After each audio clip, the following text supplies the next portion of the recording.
Hello, welcome to ClayEnglish. Today I invite my teacher and friend Ian to do a mock Ielts test. I will be the examiner and Ian will be the candidate. Since this is a mock test and we want to give the students more ideas in answering the questions, there will be no time limit for the answers. Okay, let's begin. Now, in the first part, I'd like to ask you some questions about festivals. Tell me about the most important festival in your country. This would, of course, be Christmas on the 25th of December every year. And usually it's a complete shutdown across the country for 2 days, 25 and 26 December. And this is to celebrate the birth of Jesus and, 2000 years ago. And it becomes a family event. It's very much comparable with Spring Festival in China. It's everyone gets together as a big family. We have a big feast, a big meal, usually on the 25th itself, either lunchtime or in the afternoon or evening. And the family will get together, exchange presents, and try to have a good time. What special food and activities are connected with this festival?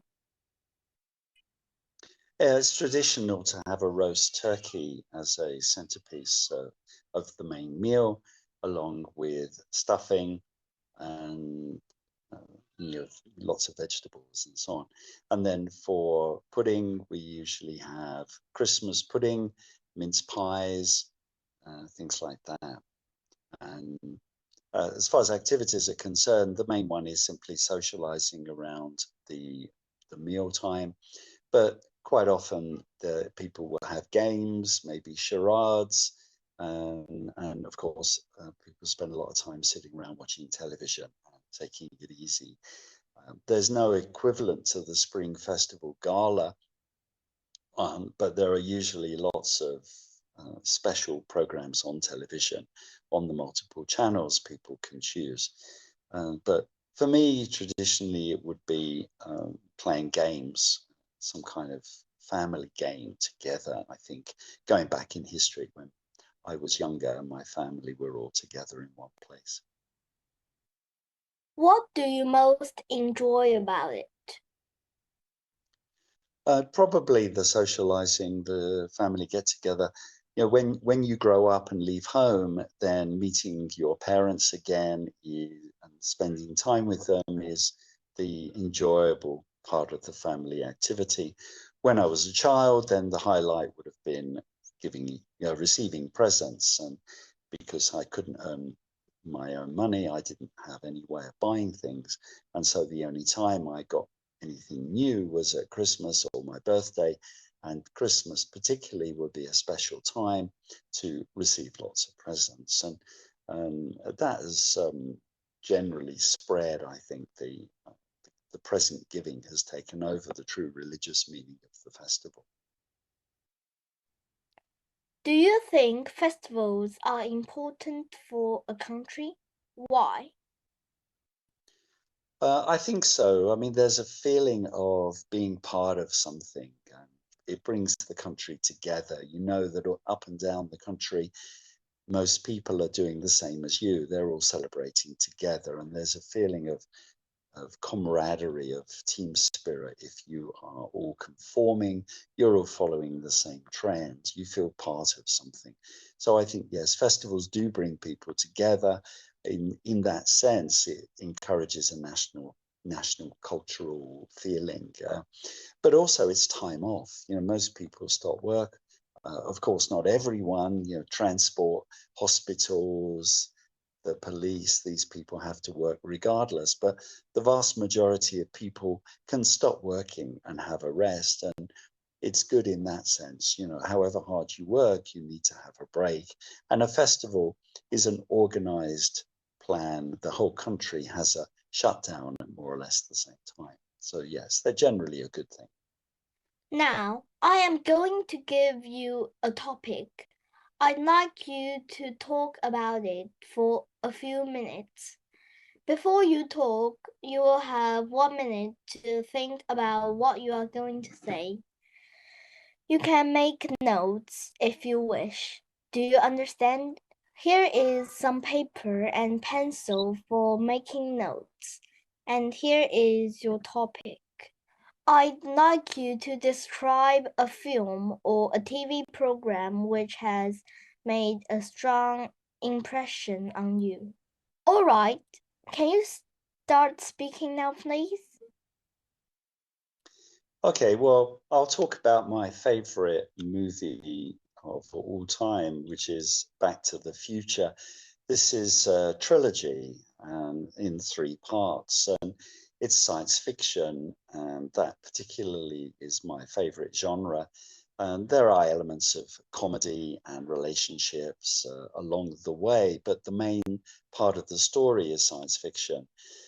And it was originally released in 1985, and the story is set initially in 1985, and then in part one, the person, the Michael J. Fox character, Marty, goes back 30 years to 1955 and then changes the past. That has complications on his future, which he then has to correct before the end of the story.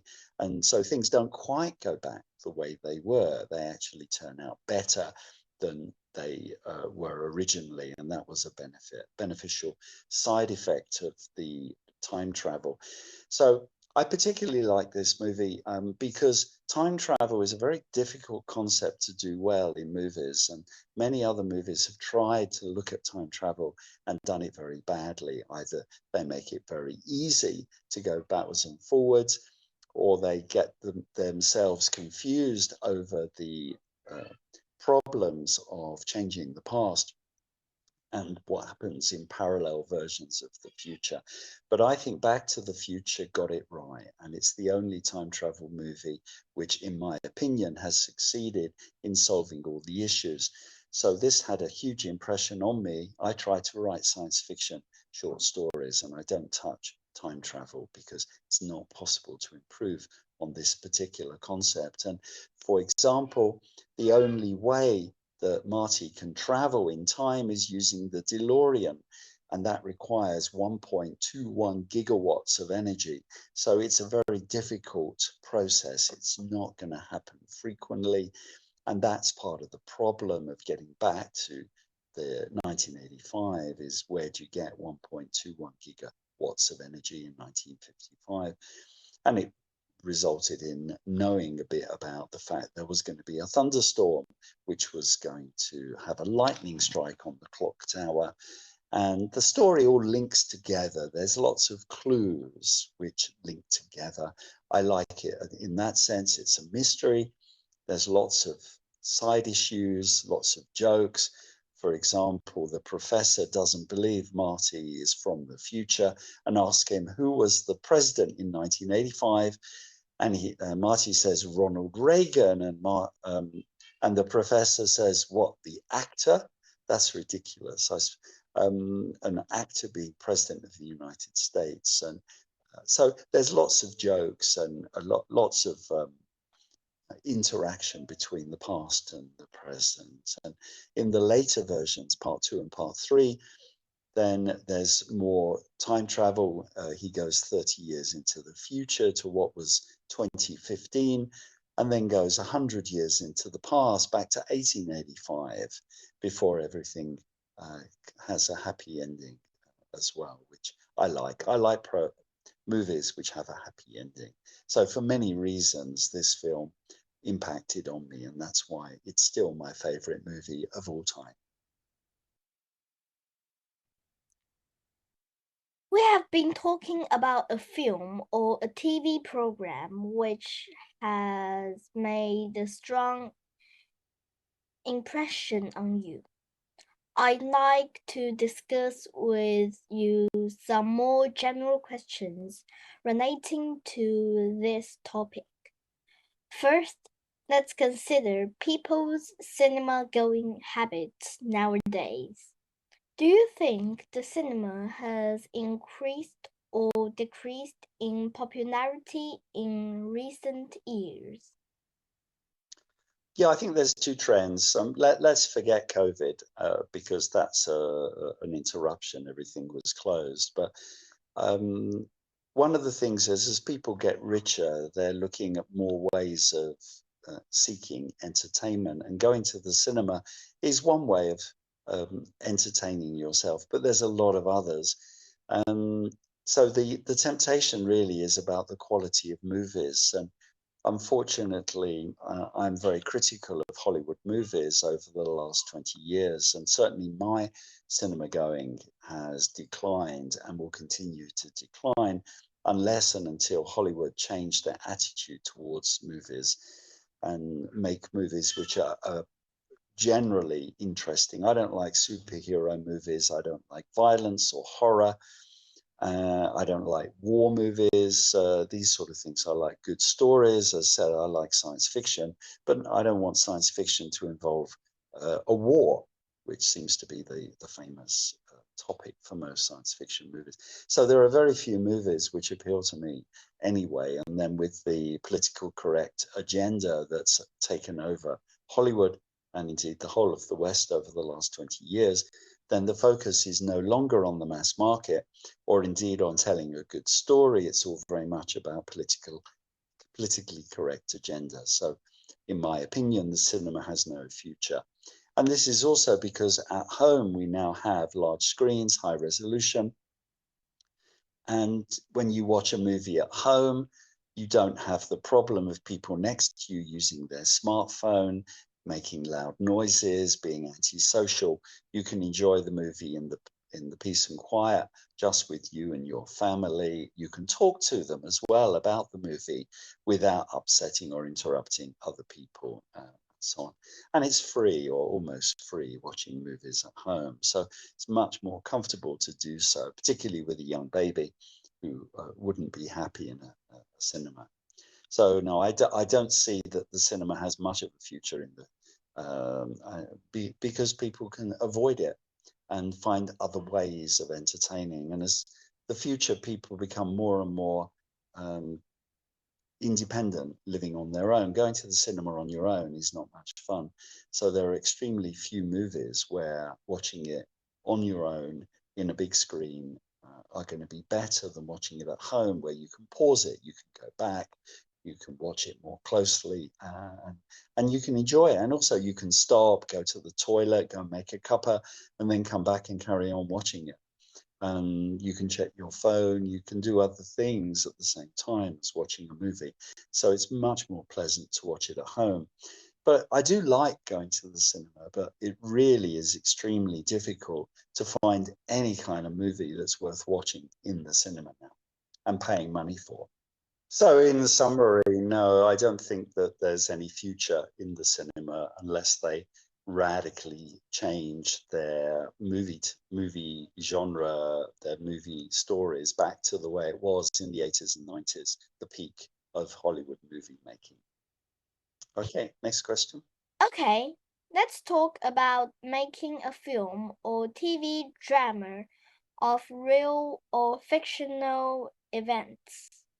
What are the advantages and disadvantages of making films of real life events? Yeah, I mean the issue of real life documentaries is very important. I think it can be extremely interesting if they're done properly. The advantage is that you're conveying information to people about what really happens, and people need to know history. They need to know the real history of their country, of their world, and because otherwise will make the same mistakes again that our ancestors made. You know, if we don't study the past, then we will repeat the mistakes of the past. We need to learn, and the good and the bad. We need to know what we did wrong in the past in order to avoid doing it wrong again. Although it may well have been at the time it appeared to be the right thing. I think the issue is always the agenda. When you're looking at real life events, there's an agenda. What is the agenda behind the making of the story? What is the purpose? What is the motive? A good story, in my opinion, simply presents the facts and leaves the reader to make, or the watcher, the viewer, to make up his or her own mind. But that isn't what happens. Most documentaries are political. Most documentaries have a particular agenda they want you to believe, and so they distort the evidence they present in favor of their particular point of view. That's no use. I'm not interested in that type of documentary. And that, unfortunately, is the majority. You look at America now, it's extremely polarized between Democrat and Republican. And then you really got to look at the TV channels, the documentaries, were they produced by a Democrat or a Republican? And you can see that the story is distorted in favor of which side of the political spectrum they're on. This is useless. I'm not interested in them. So if you're going to do real life events, you need to present all the evidence and leave it up to the viewer to decide. Thank you very much. That is the end of the speaking test.